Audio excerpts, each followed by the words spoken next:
ಅಹಂಕಾರ, ಹಣದ ಮದ, ಅಧಿಕಾರದ ಮದ.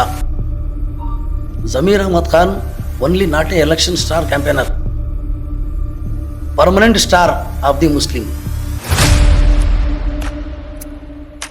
ಈ ಜನ ಅದನ್ನ ಚಾಲೆಂಜಿಂಗ್ ಆಗಿ ತಗೊಳ್ತಾರೆ. ಖಂಡಿತ ಜಮೀರ್ ಅಹಮದ್ ಖಾನ್ ಅವರೇ ಟರ್ನಿಂಗ್ ಪಾಯಿಂಟ್. ರಾಜ್ಯದಲ್ಲಿ ಕಾಂಗ್ರೆಸ್ಸಿಗೆ 95% ಮತ ಕ್ರೋಢೀಕರಣ ಆಗಲಿಕ್ಕೆ only one single person Zameer Ahmed Khan. ಯಾಕೆ ಅಂತ ಹೇಳ್ತೀನಿ, ಅವರು ಧಾರ್ಮಿಕ ಗುರುಗಳನ್ನು ಮನವೊಲಿಸಿ ಅವರಿಗೆ ಈ ವ್ಯವಸ್ಥೆಯಲ್ಲಿ ಮುಸಲ್ಮಾನರನ್ನ ಕಾಂಗ್ರೆಸ್ ಕಡೆ ಯಾವ ರೀತಿ ತೆಗೆದುಕೊಂಡು ಹೋಗಬೇಕು, ಅದು ನೀವು ಬಿಟ್ಟರೆ ಬೇರೆ ಯಾರಿಂದನೂ ಸಾಧ್ಯ ಇಲ್ಲ. ಸಲೀಂ ಅಹಮದ್ ಅವ್ರು ಬರ್ತಿದ್ದಾರೆ, ರಿಜ್ವಾನ್ ಅರ್ಷದ್ ಅವ್ರು ಬರ್ತಾ ಇದ್ದಾರೆ. ಅವರು ಸಮಾಜದ ಲೀಡರ್ ಅಲ್ಲ ಮೇಡಮ್, ಕಾಂಗ್ರೆಸ್ ಪಕ್ಷದ ಲೀಡರ್. ಸ್ವತಂತ್ರ ಅಭ್ಯರ್ಥಿಯಿಂದ ಯಾಕೆ ಬಿದ್ದಿದ್ದೀರಾ? ಅವನನ್ನು ಕಣದಿಂದ ಸರಿಸುವಂತಹ ಪ್ರಯತ್ನ ಯಾಕೆ ಮಾಡ್ತಾ ಇದ್ದೀರಾ? ಮುಸ್ಲಿಂ ಅಲ್ಪಸಂಖ್ಯಾತರಿಗೆ ಸಾಮಾಜಿಕ ನ್ಯಾಯ, ರಾಜಕೀಯ ನ್ಯಾಯ ಇಲ್ಲಿವರೆಗೂ ಸಿಗಲಿಕ್ಕೆ ಸಾಧ್ಯ ಆಗಿಲ್ಲ. ಅದು ಎಲ್ಲೋ ಒಂದು ಕಡೆ ಮೂರನೇ ಶಕ್ತಿ ಇರುವಾಗ ಕಾಂಗ್ರೆಸ್ಸಿಗೆ ಭಯ ಇತ್ತು, ಮತ ವಿಭಜನೆ ಆಗ್ಬೋದು ಅಂತ ಹೇಳಿ. ಅವಾಗ ಇರ್ತಕ್ಕಂತಹ ಗೌರವ, ಬೆಲೆ ಇವತ್ತು ಮುಸ್ಲಿಮರಿಗೆ ಕಾಂಗ್ರೆಸ್ ಪಕ್ಷದಲ್ಲಿ ಇಲ್ಲ. 2 ವರ್ಷದಲ್ಲಿ ಏನಾಗದಿದೆ? ಅಮ್ಮ MP ಇದ್ದಾರೆ, ಅಪ್ಪ ಮಿನಿಸ್ಟರ್ ಇದ್ದಾರೆ. ನೀನು ಇನ್ನೂ ಅನುಭವ ಬೇಕಾಗಿದೆ ನಿನಗೆ. ನೀನು 2 ವರ್ಷ ಕೆಲಸ ಮಾಡಪ್ಪ, 28ರಲ್ಲಿ ನಿನಗೆ ಅವಕಾಶ ಸಿಗುತ್ತೆ. ದಕ್ಷಿಣದ ಕಣ ಇದೆಯಲ್ಲ, ಪ್ರತಿದಿನ ಒಂದೊಂದು ಟ್ರೆಂಡ್ ತಗೊಳ್ತಾ ಇದೆ ಅದು. ಸೊ ಒಂದಿಷ್ಟು ಜನ ಮಾತಾಡ್ಕೊಳ್ತಾ ಇರೋದು, ಒಂದಿಷ್ಟು ಜನ ಫೇವರ್ ಆಗಿರೋದು ನೀವೆಲ್ಲರೂ ಕೂಡ ಗಮನಿಸ್ತಾ ಇದ್ದೀರಿ. ಆದರೆ ಯಾರು ಎಷ್ಟೇ ಮನವೊಲಿಸೋದಕ್ಕೆ ಪ್ರಯತ್ನ ಪಟ್ಟರು, ಯಾರು ಏನೇ ಮಾಡಿದ್ರು, ಯಾರು ಎಷ್ಟೇ ಜಿದ್ದಿಗೆ ಬಿದ್ದರು, ಇಲ್ಲ ಸಮುದಾಯದ ಪರವಾಗಿ ನಾವು ಮುಂದೆನೂ ಧ್ವನಿ ಎತ್ತಿದ್ವಿ, ಈಗಲೂ ಕೂಡ ನಮ್ಮ ಸ್ಟ್ಯಾಂಡ್ ಅದೇ ಆಗಿರುತ್ತೆ ಅಂತ ಕೆಲವು ನಾಯಕರು ಮುಂಚೂಣಿಯಲ್ಲಿ ದಾವಣಗೆರೆ ದಕ್ಷಿಣದಲ್ಲಿ ಕಂಡು ಬರ್ತಾ ಇದ್ದಾರೆ. ಅದರಲ್ಲಿ ಒಂದಿಬ್ಬರು ನನ್ನ ಜೊತೆಗೆ ಸದ್ಯಕ್ಕಿದ್ದಾರೆ. ಸೊ ಅವ್ರನ್ನ ಮಾತಾಡಿಸ್ತೀನಿ, ಟ್ರೆಂಡ್ ಏನಿದೆ, ಏನು ಹೇಳ್ತಾರೆ ಅಂತ ಅವ್ರನ್ನೇ ಕೇಳೋಣ. ನನ್ನ ಜೊತೆಗೆ JDS ಅಭ್ಯರ್ಥಿ ಆಗಿದ್ದಂತಹ ಅಮಾನುಲ್ಲಾ ಖಾನ್ ಅವರು ಇದ್ದಾರೆ, ದಾವಣಗೆರೆ ದಕ್ಷಿಣದಿಂದ. ನಮಸ್ಕಾರ. ನಮಸ್ಕಾರ. ಹೇಗಿದ್ದೀರಿ ಸರ್? ಚೆನ್ನಾಗಿದ್ದೀನಿ, ದೇವರ ಆಶೀರ್ವಾದ. ಚೆನ್ನಾಗಿದ್ದೀರಾ? ನಾನೇ ನಿಮಗೆ ಕಾಲ್ ಮಾಡಿಲ್ಲ, ಹೌದು, ನೀವೇನಾರ ಫೋನ್ ಮಾಡಿಲ್ಲ. ಆಕಸ್ಮಿಕ ಭೇಟಿ. ಈ ಆಕಸ್ಮಿಕ ಭೇಟಿಯಲ್ಲಿ ನಾವು ಮಾತಾಡ್ತಾ ಇದ್ದೀವಿ ಅಷ್ಟೇ. ಹೇಗಿದೆ ಟ್ರೆಂಡ್? ಏನ್ ಅನ್ಸುತ್ತೆ? ಯಾರು ನಿಮ್ಮ ಅಭ್ಯರ್ಥಿ? ನಾವು ಒಂದು ಅಭ್ಯರ್ಥಿ ಕಡೆ ಕೇಂದ್ರೀಕೃತವಾಗಿ ಕೆಲಸ ಮಾಡ್ತಾ ಇದ್ರೆ ಸಭಾ ಅವರು ಇಡೀ ಕ್ಷೇತ್ರದ ಮತದಾರರ ನಾಡಿ ಮಿಡಿತ ಅರ್ಥ ಮಾಡ್ಕೊಂಡಿದ್ದಾರೆ ಅಂತ ಅನ್ಸುತ್ತೆ. ಅದು ಒನ್ ಸೈಡೆಡ್ ಅಂತಾರೆ ಸರ್. 2 ತಿಂಗಳಿಂದ ನಿರಂತರವಾಗಿ ನೀವು ಯಾರನ್ನೂ ಬಿಟ್ಟಿಲ್ಲ. ಮತದಾರರನ್ನ, ರಾಜಕೀಯ ಮುಖಂಡರನ್ನ, ಸಾಮಾಜಿಕ ಕಾರ್ಯಕರ್ತರನ್ನ, ಧಾರ್ಮಿಕ ಮುಖಂಡರನ್ನ ಸಂಪರ್ಕ ಮಾಡಿದ್ದೀರಾ. ಜನ ಬದಲಾವಣೆ ಬಯಸ್ತಾ ಇದ್ದಾರೆ. ಬದಲಾವಣೆ ಬಯಸ್ತಾ ಇರೋದು ಯಾರ ವಿರುದ್ಧನೋ ಅಥವಾ ಯಾರು ಶತ್ರು ವಿರುದ್ಧನೋ ಅಲ್ಲ, ತಮ್ಮ ಹಕ್ಕಿಗಾಗಿ ಎದ್ದಂತಹ ಈ ಒಂದು ಕೂಗೇನಿದೆ. ಸತತವಾಗಿ ದಾವಣಗೆರೆಯಲ್ಲಿ 3 ತಿಂಗಳಿಂದ ಕಾಂಗ್ರೆಸ್ ಪಕ್ಷದ ಹಿರಿಯ ಮುತ್ಸದ್ದಿ ರಾಜಕಾರಣಿ ಡಾಕ್ಟರ್ ಶಾಮನೂರು ಶಿವಶಂಕರಪ್ಪನವರು ನಿಧನರಾಗಿರೋದ್ರಿಂದ ಈ ಒಂದು ಏನು ಕ್ಷೇತ್ರ ತೆರವಾಯಿತು. ಅವರು ಇರುವವರೆಗೂ ಕೂಡ ಈ ಸಮಾಜ ಅವರಿಗೆ ಬೆಂಬಲಿಸಿ ಮತ ಕೊಟ್ಟು ಗೆಲ್ಲಿಸ್ಕೊಂಡು ಬಂತು. ಅವರು ಇರುವಾಗ ಆಗಾಗ ಅವರ ಮುಖಂಡರಲ್ಲಿ, ಕಾರ್ಯಕರ್ತರಲ್ಲಿ ಅಭಿಪ್ರಾಯ ಹಂಚ್ಕೊಳ್ತಿದ್ರಂತೆ. ಇವತ್ತು ಒಂದು ಸರಿ ನನಗೆ ನೀವು ಕೈ ಹಿಡೀರಿ, ಮುಂದಿನ ಸಲ ನಿಮ್ಗೆ ಅವಕಾಶ ಮಾಡಿಕೊಡ್ತೀನಿ ಅಂತ. ಅದು ಅವ್ರ ಪಕ್ಷದ ವಿಚಾರ. ಕೆಲವು ದಿನಗಳ ನಂತರ ದಾವಣಗೆರೆಯಲ್ಲಿ ಒಂದು ಪ್ರಕ್ರಿಯೆ ಪ್ರಾರಂಭ ಆಯಿತು. ಯಾಕೆ ಮುಸ್ಲಿಂ ಸಮಾಜದಿಂದ ಈ ಬಾರಿ ಕಾಂಗ್ರೆಸ್ ಪಕ್ಷದಿಂದ ಅಭ್ಯರ್ಥಿಯಾಗಿ ಶಾಸಕರಾಗಬಾರ್ದು? ಈ ರಾಜ್ಯದಲ್ಲಿ 70 ಲಕ್ಷ ಮತದಾರರಿರ್ತಕ್ಕಂಥ ಸಮಾಜ, ಶಾಸಕರ ಸಂಖ್ಯೆ ಕೇವಲ 9. 14ರಿಂದ 15% ಇರ್ತಕ್ಕಂಥ ಸಮಾಜಕ್ಕೆ 9 ಜನ ಶಾಸಕರು. ಬೇರೆಯವರ ಶೇಕಡವಾರು ಮಾತು ನಾವು ಹೇಳಿದರೆ ಅದು ಬೇರೆಯವರಿಗೆ ಬಟ್ ತೋರಿಸ್ದಂಗೆ ಆಗುತ್ತೆ. ನಾನು ಹೇಳ್ತಾ ಇರೋದು ಆ ಉದ್ದೇಶದಿಂದಲ್ಲ. ಸಾಮಾಜಿಕ ನ್ಯಾಯ, ಸರ್ವರಿಗೂ ಸಮಪಾಲು, ಸರ್ವರಿಗೂ ಸಮಬಾಳು.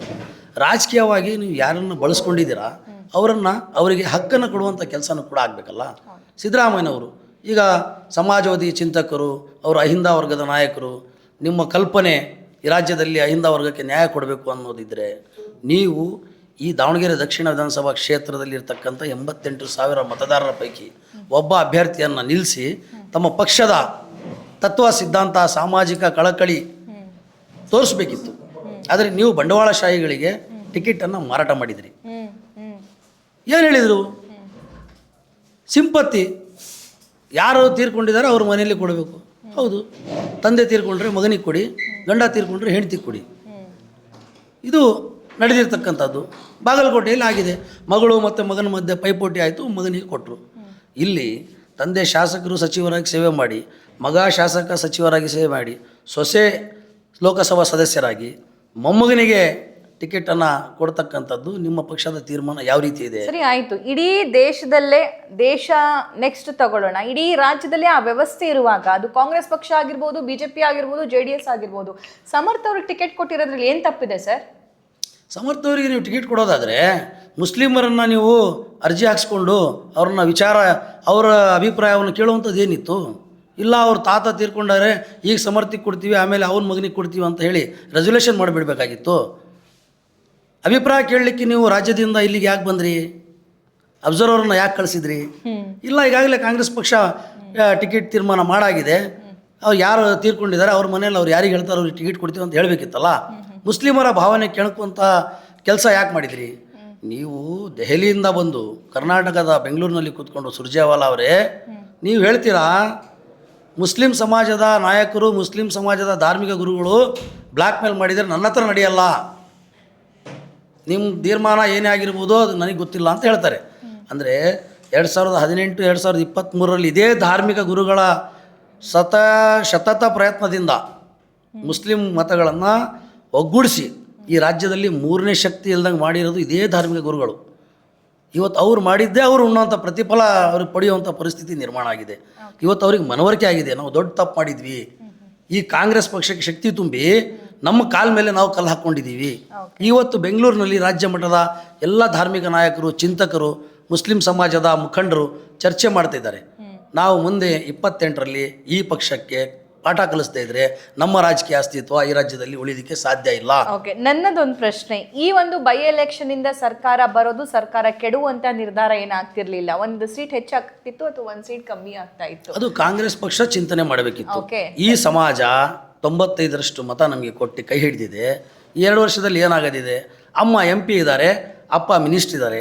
ನೀನು ಇನ್ನೂ ಅನುಭವ ಬೇಕಾಗಿದೆ ನಿನಗೆ, ನೀನು 2 ವರ್ಷ ಕೆಲಸ ಮಾಡಪ್ಪ, 28ರಲ್ಲಿ ನಿನಗೆ ಅವಕಾಶ ಸಿಗುತ್ತೆ. ಈ ಸಮಾಜ ನಿರಂತರವಾಗಿ ಬೇಡಿಕೆ ಇಟ್ಕೊಂಡು ಬಂದಿದೆ, ಅನೇಕ ಬಾರಿ ಕೈ ತಪ್ಪಿದೆ ಟಿಕೆಟ್ ಹಿನ್ನೆಲೆ. ಈ ನಿರ್ಧಾರ ಮುಂದೆ ಎಫೆಕ್ಟ್ ಆಗುತ್ತೆ ಅಂತ ಅನ್ಸುತ್ತೆ? ಖಂಡಿತ ಆಗುತ್ತೆ.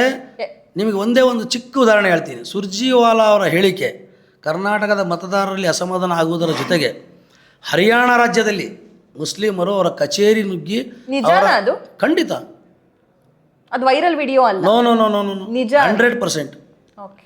ಅಸಮಾಧಾನ, ಮುಸಲ್ಮಾನರ ಅಸಮಾಧಾನ ಯಾವ ರೀತಿ ಇದೆ ಅಂತ ವ್ಯಕ್ತವಾಗಿದೆ. Okay, what about Zameer Ahmed Khan ಅವ್ರನ್ನ ಇಲ್ಲಿ ದಾವಣಗೆರೆ ದಕ್ಷಿಣಕ್ಕೆ ನಡೆಸ್ಕೊಳ್ತಾ ಇರೋದು? ಅವರು ಸ್ಟಾರ್ ಪ್ರಚಾರಕರು ಅಂತ ತಗೊಂಡ್ರೆ ಕಾಂಗ್ರೆಸ್ ಹೈಕಮಾಂಡೇ ತೀರ್ಮಾನ ಮಾಡಿರೋರ ಥರ ರಾಜ್ಯದಲ್ಲಿ 3 ಸ್ಟಾರ್ ಪ್ರಚಾರಕರು, ಬೇರೆ ರಾಜ್ಯಕ್ಕೆ ಗೆಲ್ಲಿಸ್ಕೊಂಡು ಬನ್ನಿ ಅಂತ ಬೇರೆ ರಾಜ್ಯಕ್ಕೆ ಅವ್ರನ್ನ ಕಳಿಸ್ತಾರೆ. ಬೇರೆ ರಾಜ್ಯದಲ್ಲಿ ಗೆಲ್ಲಿಸ್ಕೊಂಡು ಬಂದಿರೋ ಉದಾಹರಣೆ ಕೂಡ ಇದೆ. ಬಟ್ ಈ ಬೈ ಎಲೆಕ್ಷನ್ನಲ್ಲಿ ಅವ್ನು ಬರದೇ ಇದ್ರೇ ಪಾಡ, ಊರು ತಣ್ಣಗಿರುತ್ತೆ ಅನ್ನೋ ಮಾತು. ಅಹಂಕಾರ, ಹಣದ ಮದ, ಅಧಿಕಾರದ ಮದ. Zameer Ahmed Khan only not a election star campaigner, permanent star of the Muslim. ಅವರು ರಾಜಕೀಯ ವ್ಯಕ್ತಿ ಅನ್ನೋದಕ್ಕಿಂತ ಒಬ್ಬ ಸಾಮಾಜಿಕ ಕಳಕಳಿ ಇರತಕ್ಕಂಥ ಜಾತ್ಯತೀತ ನಾಯಕ. ಕೇವಲ ಮುಸಲ್ಮಾನರಿಗೆ ಮಾತ್ರ ಸೀಮಿತ ಇಲ್ಲ ಅವ್ರ ಸೇವೆ. ಅವ್ರ ಕ್ಷೇತ್ರದಲ್ಲಿ ಹೋಗಿ ನೀವು ಮತದಾರರ ನಾಡಿ ಮಿಡಿತ ಅರ್ಥ ಮಾಡಿಕೊಂಡ್ರೆ ಎಲ್ಲ ಜನಾಂಗದವರಿಗೆ ಪಕ್ಷಾತೀತವಾಗಿ, ಜಾತ್ಯತೀತವಾಗಿ ಸೇವೆಯನ್ನು ಮಾಡ್ತಾರೆ. ಅವ್ರ ಕೈಲಾದಷ್ಟು. ಇವತ್ತು ರಾಜ್ಯದಲ್ಲಿ ಯಾರಾದರೂ ತಮ್ಮ ಜೀವನದ ಅತ್ಯಂತ ದೊಡ್ಡ ಕನಸು ಒಬ್ಬ ಧಾರ್ಮಿಕ ವಿಧಿವಿಧಾನಗಳನ್ನು ಪೂರೈಕೆ ಮಾಡಲಿಕ್ಕೆ ಆರ್ಥಿಕ ಶಕ್ತಿ ಇಲ್ಲದೆ ಇರತಕ್ಕಂಥ ವ್ಯಕ್ತಿ, ನಾನು ಆ ಅಲ್ಲಾಹನ ಕೃಪೆಯಿಂದ ನಾನು ಮಕ್ಕಾ ನೋಡಬೇಕು, ನಾನು ಮದೀನಾ ನೋಡಬೇಕು ಅನ್ನುವ ಭಾವನೆ ಅವನಲ್ಲಿ ಹುಟ್ಟಿ ಅದು ಹಾಗೇ ಒಳಗೆ ಇಟ್ಕೊಂಡು ಸಾಯುವಂತಹ ಪರಿಸ್ಥಿತಿ ಇತ್ತು. ಇವತ್ತು ಜಮೀರ್ ಅಹಮದ್ ಖಾನ್ ಒಬ್ಬ ಇಂಥ ಧೀಮಂತ ನಾಯಕ ಪ್ರತಿ ವರ್ಷ ನೂರಾರು ಸಂಖ್ಯೆಯಲ್ಲಿ ಮಸೀದಿಗಳಲ್ಲಿ ಸೇವೆ ಮಾಡುವವರಿಗೆ, ಹಿರಿಯ ಜೀವಿಗಳಿಗೆ, ಕಾಯಕ ಜೀವಿಗಳಿಗೆ, ಆರ್ಥಿಕ ಶಕ್ತಿ ಇಲ್ಲದೆ ಇರತಕ್ಕಂಥವರಿಗೆ ಕೋಟ್ಯಾಂತರ ರೂಪಾಯಿ ಅವರ ಸ್ವಂತ ಹಣ, ಅನುದಾನ ಅಲ್ಲ, ಸರ್ಕಾರದ ಮೂಲಕ ಅಲ್ಲ, ಅವರು ಆ ಒಂದು ದೊಡ್ಡ ಭಾವನೆಯನ್ನು ಇಟ್ಕೊಂಡು ಅವರು ತನ್ನ ಆಖಿರತ್ತನ್ನು ಸರಿಪಡಿಸ್ಕೊಂಡು ರಾಜಕೀಯದ ಜೊತೆಗೆ ಸೇವೆಯನ್ನು ಮಾಡ್ತಿದ್ದಾರೆ. ಅಂತಹ ಒಬ್ಬ ರಾಜಕಾರಣಿ ಇವತ್ತು ನಮಗೆ ಮಾದರಿ. ಈ ಜನ ಅದನ್ನ ಚಾಲೆಂಜಿಂಗ್ ಆಗಿ ತಗೊಳ್ತಾರ. ಖಂಡಿತ ಜಮೀರ್ ಅಹಮದ್ ಖಾನ್ ಅವರೇ ಟರ್ನಿಂಗ್ ಪಾಯಿಂಟು. ರಾಜ್ಯದಲ್ಲಿ ಕಾಂಗ್ರೆಸ್ಸಿಗೆ 95% ಮತ ಕ್ರೋಢೀಕರಣ ಆಗಲಿಕ್ಕೆ only one single person Zameer Ahmed Khan. ಯಾಕೆ ಅಂತ ಹೇಳ್ತೀನಿ.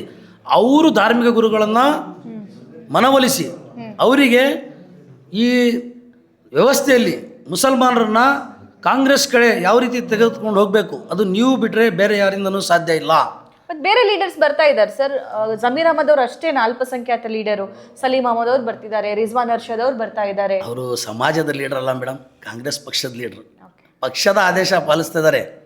ಸಮಾಜದ ಬಗ್ಗೆ ಅವ್ರಿಗೆ ಕಾಳಜಿ ಇರ್ತಿದ್ರೆ ಈ ಸಮಾಜದ ಜೊತೆಗೆ ಅನ್ಯಾಯ ಆಗಿದೆಯಲ್ಲ, ಸಂದರ್ಭ ಬಂದರೆ ರಾಜೀನಾಮೆ ಕೊಡ್ತೀನಿ, ನಾನು ಇಂಥದಕ್ಕೆ ಬೆಂಬಲಿಸೋದಿಲ್ಲ ಅಂತ ಹೇಳ್ತಾರೆ. ಅವರು ಕಾಂಗ್ರೆಸ್ ಪಕ್ಷದ ನಾಯಕರಾಗಿ ಬಂದಿದ್ದಾರೆ, ಇಲ್ಲಿ ಸಮಾಜದ ನಾಯಕರಾಗಿ ಬಂದಿಲ್ಲ. ಸಮಾಜದ ನಾಯಕರಾಗಿ ಬರೋದಾದರೆ ನೀವು ಒಬ್ಬ ಸ್ವತಂತ್ರ ಅಭ್ಯರ್ಥಿಯನ್ನು ಕಣದಿಂದ ಹಿಂದಕ್ಕೆ ಸರಿಸಿ ಅಂತ ಹೇಳುವಂಥ ಮಾತೆಲ್ಲಿದೆ? ನೀವು ಸಮಾಜದ ಚಿಂತನೆ ಇದ್ದಿದ್ರೆ ಒಬ್ಬ ಯುವಕ, ಒಬ್ಬ ಒಳ್ಳೆಯ ಗ್ರ್ಯಾಜುಯೇಟ್, ಅನುಭವಿ, ನಿನ್ನನ್ನು ನಾವು ಬೆಂಬಲಿಸ್ಬೇಕಪ್ಪ ಇವತ್ತು ಅಂತ ಹೇಳಬೇಕಿತ್ತು. ಸಮಾಜದ ನೋವಿದ್ರೆ ನಿಮ್ಮ ಕಾಂಗ್ರೆಸ್ ಪಕ್ಷದ ಬಗ್ಗೆ ನಿಮ್ಗೆ ಆತ್ಮವಿಶ್ವಾಸ ಇದ್ದರೆ, ಆಡಳಿತ ಪಕ್ಷದವರು ಹಣ ಅಧಿಕಾರ ಇರುವಂತಹ ಒಬ್ಬ ಸಚಿವರ ಪುತ್ರ, ನೀವು ಸ್ವತಂತ್ರ ಅಭ್ಯರ್ಥಿಯಿಂದ ಯಾಕೆ ಬಿದ್ದಿದ್ದೀರಾ? ಅವನನ್ನು ಕಣದಿಂದ ಸರಿಸುವಂತಹ ಪ್ರಯತ್ನ ಯಾಕೆ ಮಾಡ್ತಾ ಇದ್ದೀರಾ? ಆಗಿದೆ ಅದು. ಯಾಕೆ ಮಾಡ್ತಾ ಇದ್ದೀರಾ ಅಂದರೆ, ನಾನು ಹಿಂದೇನೂ ಒಂದು ಸಭೆಯಲ್ಲಿ ಹೇಳಿದ್ದೆ, ಕೈಯಲ್ಲಿ ಕೋಲು ಯಾವಾಗ ಬರುತ್ತಂದರೆ ಕಾಲಲ್ಲಿ ಶಕ್ತಿ ಕಡಿಮೆ ಆದಾಗ, ತನ್ನ ಗೆಲುವಿನ ನಿರೀಕ್ಷೆ ಕಡಿಮೆ ಆದಾಗ, ತನ್ನ ಸೋಲು ತನ್ನ ಕಣ್ಣೆದುರಿಗೆ ಬಂದಾಗ ಇಂತಹ ಎಲ್ಲ ಕೆಲಸ ಮಾಡಲಿಕ್ಕೆ ಇಳಿತಾರೆ. ಓಕೆ, ಫೈನಲಿ ಏನು ಹೇಳ್ತೀರಿ? ನಾನು ಇಷ್ಟೇ ಹೇಳೋದು, ದುರಂತ ಈ ರಾಜ್ಯದಲ್ಲಿ ಮುಸ್ಲಿಂ ಅಲ್ಪಸಂಖ್ಯಾತರಿಗೆ ಸಾಮಾಜಿಕ ನ್ಯಾಯ, ರಾಜಕೀಯ ನ್ಯಾಯ ಇಲ್ಲಿವರೆಗೂ ಸಿಗಲಿಕ್ಕೆ ಸಾಧ್ಯ ಆಗಿಲ್ಲ. ಅದು ಎಲ್ಲೋ ಒಂದು ಕಡೆ ಮೂರನೇ ಶಕ್ತಿ ಇರುವಾಗ ಕಾಂಗ್ರೆಸ್ಸಿಗೆ ಭಯ ಇತ್ತು, ಮತ ವಿಭಜನೆ ಆಗ್ಬೋದು ಅಂತ ಹೇಳಿ. ಅವಾಗ ಇರ್ತಕ್ಕಂತಹ ಗೌರವ, ಬೆಲೆ ಇವತ್ತು ಮುಸ್ಲಿಮರಿಗೆ ಕಾಂಗ್ರೆಸ್ ಪಕ್ಷದಲ್ಲಿ ಇಲ್ಲ. ಅವ್ರಿಗೆ ಭಯನೇ ಇಲ್ಲ. ಅವ್ರು ಏನು, ಮುಸಲ್ಮಾನರು ನಮಗೆ ಬಿಟ್ಟು ಯಾರಿಗೆ ಹಾಕ್ತಾರೆ? BJPಯವರು ನಮಗೆ ನೀವು ರೋಟ್ ಹಾಕಲ್ಲ ಅಂದರೆ, ನಾವು ಇಷ್ಟೊಂದು ದೊಡ್ಡ ಸಂಖ್ಯೆಯಲ್ಲಿ ಮತದಾರರನ್ನು ಹೊಂದಿರತಕ್ಕಂಥ ಸಮಾಜ ಆಗಿಯೂ ಕೂಡ ರಾಜಕೀಯ ಶೋಷಣೆಗೆ ಒಳಗಾಗಿದ್ದೀವಿ. ಇದಕ್ಕೆ ಮುಖ್ಯ ಕಾರಣ ನಮ್ಮಲ್ಲಿ ಇರ್ತಕ್ಕಂಥ ಅನಕ್ಷರತೆ, ವಿದ್ಯಾವಂತರ ಕೊರತೆ, ನಾಯಕರ ಕೊರತೆ, ನಾಯಕರ ಸ್ವಾರ್ಥ. ಕೇವಲ ಇವತ್ತು ಜಮೀರ್ ಅಹಮದ್ ಖಾನ್ ಸಮಾಜಕ್ಕೋಸ್ಕರ ಅವರು ನಿರ್ಣಯ ತಗೊಂಡಿರೋದು, ಅವರ ಸ್ವಾರ್ಥಕ್ಕಲ್ಲ. ಅವ್ರ ಸ್ವಾರ್ಥಕ್ಕೆ ನಿರ್ಣಯ ತಗೊಂಡಿದ್ರೆ ಪಕ್ಷದ ಆದೇಶ ಪಾಲನೆ ಮಾಡಿಬಿಟ್ಟು ದಾವಣಗೆರೆಗೆ ಬಂದು ದೊಡ್ಡ ಸ್ಟಾರ್ ಕ್ಯಾಂಪೇನರ್ ಆಗಿ ಫೋರ್ಸ್ ಕೊಟ್ಟು 25,000 30,000 ಜನರಿಗೆ ಸೇರಿಸಿ ಪ್ರಚಾರ ಮಾಡಿ ಭಾಷಣ ಮಾಡಿ ಹೋಗ್ಬೋದಾಗಿತ್ತು. ತನ್ನ ಸಮಾಜಕ್ಕೆ ನೋವಾಗಿದೆ ಅಂತ ಹೇಳಿ ಅವರು ಬರದೇ ಅದನ್ನು ಲಾಭ ಪಡ್ಕೊಳ್ಳೋಕ್ಕೆ ಹಾತುರಿತಿದ್ದಾರೆ. ಹೌದು, ಜಮೀರ್ ಅಹಮದ್ ಖಾನ್ ಅವರಿಗೆ ಎಲ್ಲೋ ಒಂದು ಕಡೆ ನಾವು ಹಿನ್ನಡೆ ಉಂಟು ಮಾಡಿ ನಾವು ಅವ್ರ ಸ್ಥಾನ ತುಂಬಬೇಕು. ನೀವು ಈ ಥರ ವಾಮ ಮಾರ್ಗದಿಂದ ಸ್ಥಾನ ತುಂಬಲಿಕ್ಕೆ ಸಾಧ್ಯ ಇಲ್ಲ. ಸೇವೆ ಮಾಡಬೇಕು, ಶ್ರಮ ಪಡಬೇಕು, ಸಮಾಜದ ಹೃದಯಗಳಲ್ಲಿ ಮನೆ ಮಾಡಬೇಕು, ಆವಾಗ ನಾಯಕರಾಗ್ತೀರಾ. ಮತ್ತೊಬ್ಬರ ಹಕ್ಕನ್ನು ಕಸೀಲಿಕ್ಕೆ ಪ್ರಯತ್ನ ಮಾಡಿದರೆ ನಾಯಕರಾಗಲ್ಲ. ನಾಯಕರಾಗೋದು ಜನರ ಮನಸ್ಸಿನಿಂದ, ಬೂಟಾಟಿಕೆ ತಂತ್ರಗಾರಿಕೆಯಿಂದ ಅಲ್ಲ. ನೀವೆಲ್ಲ ಇದ್ದೀರಲ್ಲ, ನೀವೆಲ್ಲ ಕರ್ಸಲ್ವಾ ಜಮೀರ್ ಅಹಮದ್ ಅವರಿಗೆ ನಿಮ್ಮ ಕ್ಷೇತ್ರಕ್ಕೆ? ನಾವು ಜಮೀರ್ ಅಹಮದ್ ಖಾನ್ ಅವರಲ್ಲಿ ಕೈ ಮುಗಿದು ಮನವಿ ಮಾಡ್ಕೊಳ್ತೀವಿ, ನೀವು ನಿಜವಾದ ರಾಜಕೀಯ ನಾಯಕರ ಜೊತೆಗೆ ಸಮಾಜದ ನಾಯಕರು. ಸೋಲು ಗೆಲುವು ಯಾರ ಹಣೆ ಬರೋಲ್ಲ, ದೇವರು ಫಿಕ್ಸ್ ಮಾಡಿರ್ತಾನೆ. ಈಗ 23 ಜನ ಅಭ್ಯರ್ಥಿಗಳಿದ್ರೆ ಯಾರಾದರೂ ಒಬ್ಬರೇ ಗೆಲ್ಲೋದು. ತನ್ನ ಸ್ವಾಭಿಮಾನಕ್ಕೆ ಧಕ್ಕೆ ಬಂದಾಗ ಅದರ ವಿರುದ್ಧ ಹೋದರೆ ರಾಜಕೀಯ ಅಸ್ತಿತ್ವ ಆಗಲಿ ಅಥವಾ ತನ್ನ ಆತ್ಮಗೌರವ ಆಗಲಿ ಅದು ಸೂಕ್ತ ಅಲ್ಲ. Okay sir. ಜಮೀರ್ ಅಹಮದ್ ಖಾನ್ ಅವರ ಸ್ವಾಭಿಮಾನಕ್ಕೆ ಧಕ್ಕೆ ಆಗಿದ್ದರಿಂದ ಅವರು ಇಲ್ಲಿ ಬರಲಿಕ್ಕೆ ನಿರಾಕರಣೆ ಮಾಡಿದ್ದಾರೆ. ಜಮೀರ್ ಅಹಮದ್ ಖಾನ್ ಅವರ ವಿರುದ್ಧವಾಗಿ ಟಿಕೆಟ್ ತೆಗೆದುಕೊಂಡು ಸ್ಟ್ಯಾಂಡ್ ಸರಿ ಇದೆ ಅಂತೀರಿ? ಖಂಡಿತ 100ಕ್ಕೆ 100 ಅವ್ರ ಸ್ಟ್ಯಾಂಡ್ ಸರಿ ಇದೆ. ಇದರ ಪರಿಣಾಮ ಇವತ್ತು ನೀವು ದಾವಣಗೆರೆ ದಕ್ಷಿಣದಲ್ಲಿ ಹಗುರವಾಗಿ ತೆಗೆದುಕೊಂಡಿದ್ರೆ ಕಾಂಗ್ರೆಸ್ ಪಕ್ಷದ ಹೈಕಮಾಂಡ್ಗೆ ನನ್ನ ಸಂದೇಶ ಇದು. ಇದರ ಪರಿಣಾಮ ನಿಮಗೆ 2028ರಲ್ಲಿ ಖಂಡಿತ ಸಿಗುತ್ತೆ. ಯಾಕೆ ಈ ಮಾತು ಹೇಳ್ತಾ ಇದ್ದೀನಿ ಅಂದರೆ, ಇಲ್ಲಿಯವರೆಗೆ BJP ಕಾಂಗ್ರೆಸ್ ನೇರವಾಗಿ ಚುನಾವಣೆಗಳು ಮಾಡ್ಕೊಂಡು ಬರ್ತಾ ಇತ್ತು. ಈಗ ಮುಸ್ಲಿಮರಿಗೆ ಪರ್ಯಾಯ ಶಕ್ತಿ ಬೇಕು 28ಕ್ಕೆ. ಕಾಂಗ್ರೆಸ್ ಮತ ಬ್ಯಾಂಕ್ ಆಗಿ ಕೆಲಸ ಮಾಡಿದರೆ 2 ಚುನಾವಣೆಯಲ್ಲಿ 2018 ಮತ್ತು 2023, ಅದು 28ರಲ್ಲಿ ಆಗ್ಲಿಕ್ಕೆ ಸಾಧ್ಯ ಇಲ್ಲ. ಈಗ ಕರ್ನಾಟಕ ನವನಿರ್ಮಾಣ ಆಂದೋಲನ ಏನು ನಮ್ಮ CM ಇಬ್ರಾಹಿಂ ಸಾಹೇಬ್ರವರು, ಅವರು ಎಲ್ಲ ಅಧಿಕಾರ ನೋಡಿದ್ದಾರೆ. ಪ್ರಧಾನಮಂತ್ರಿಯ ಪಕ್ಕದಲ್ಲಿ ಪ್ರಧಾನಮಂತ್ರಿ ಆಡಳಿತವನ್ನು ನಡೆಸಿ ಅವರು ಅಧಿಕಾರ ನೋಡಿದ್ದಾರೆ.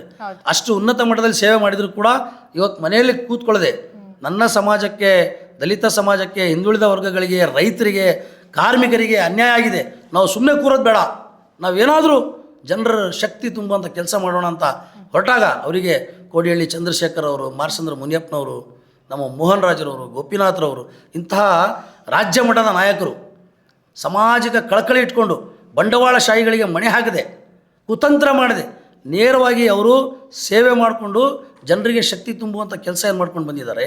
ಅವರಿವತ್ತು ಕರ್ನಾಟಕ ರಾಜ್ಯದಲ್ಲಿ 3ನೇ ಶಕ್ತಿ ಉದಯ ಆಗಲಿಕ್ಕೆ ಎಲ್ಲ ತಯಾರಿ ನಡೆಸಿದ್ದಾರೆ. ಇದು ಆಕಸ್ಮಿಕವಾಗಿ ಬಂದಂಥ ಉಪಚುನಾವಣೆ, ಇದು ಎಕ್ಸ್ಪಿರಿಮೆಂಟ್ ಅನ್ಬೋದು. ಯಾವುದಕ್ಕೆ? ನಮ್ಮ ಆಂದೋಲನಕ್ಕೆ. ಮುಂದೆ JDS ಯಾವ ರೀತಿ 3ನೇ ಶಕ್ತಿಯಾಗಿ ರಾಜ್ಯದಲ್ಲಿ ಕೆಲಸ ಮಾಡಿತ್ತೋ ಆ ರೀತಿ ಮತ್ತೊಂದು ಶಕ್ತಿ ಉದ್ಭವ ಆಗಲಿಕ್ಕೆ ಕೂಡ ಕಾರಣ ಆಗ್ಬೋದು ಅಂತ ನನ್ನ ಅನಿಸಿಕೆ. Okay Amanullah sir, thank you ಇಷ್ಟೊತ್ತು ಮಾತಾಡಿದ್ದಕ್ಕೆ. ಎಸ್, ಇದು ಈ ಭಾಗದಲ್ಲಿ, ದಾವಣಗೆರೆ ದಕ್ಷಿಣ ಭಾಗದಲ್ಲಿ ಸಮುದಾಯದ ಪರವಾಗಿ ಹೋರಾಟ ಮಾಡ್ತಾ ಇದ್ದಂತಹ ನಾಯಕರ ಮಾತಾಗಿದೆ. ಅವರು ಈಗಲೂ ಕೂಡ ತಮ್ಮ ಮಾತಿಗೆ ಬದ್ಧರಾಗಿದ್ದಾರೆ. ಸೊ ಬೇರೆಯವರ ಪರವಾಗಿ ಹೋದರೂ ಈಗಲೂ ಪ್ರಚಾರ ಮಾಡ್ತಿದ್ದಾರೆ, ಗೆಲ್ಲಿಸ್ಕೊಂಡು ಬರ್ತೀವಿ ಅಂತ ಅಂತಿದ್ದಾರೆ. ಆದರೆ ಸ್ವಾಭಿಮಾನಕ್ಕೆ ಧಕ್ಕೆ ಆಗಿದೆ ಅನ್ನೋ ಮಾತು ಈ ಭಾಗದ ನಾಯಕರಲ್ಲಿ ಈಗಲೂ ಕೇಳಿ ಬರ್ತಾ ಇದೆ. ಹಾಗೆ ಜಮೀರ್ ಅಹಮದ್ ಖಾನ್ ಅವ್ರನ್ನ ಸದ್ಯಕ್ಕೆ ನಡೆಸ್ಕೊಳ್ತಾ ಇರೋದು, ಅವರ ಸ್ವಾಭಿಮಾನಕ್ಕೆ ಧಕ್ಕೆ ತಂದಿರೋದು ಅಥವಾ ಅವರಿಗೆ ಅವಮಾನ ಆಗೋ ರೀತಿ ಮಾಡಿರೋದು, ಮುಂಬರುವಂತಹ ದಿನದಲ್ಲಿ ಇದಕ್ಕೆ ಬೆಲೆ ತೆರಬೇಕಾಗುತ್ತೆ ಅನ್ನುವಂತಹ ಮಾತು ಕೂಡ ಇಲ್ಲಿ ಕೇಳಿ ಬರ್ತಾ ಇದೆ. ಕ್ಯಾಮ್ರಾ ಪರ್ಸನ್ ರೋಷನ್ ಜೊತೆ ಸಭೆ ವಿತ್ ಸಭಾ, ದಾವಣಗೆರೆ ದಕ್ಷಿಣ.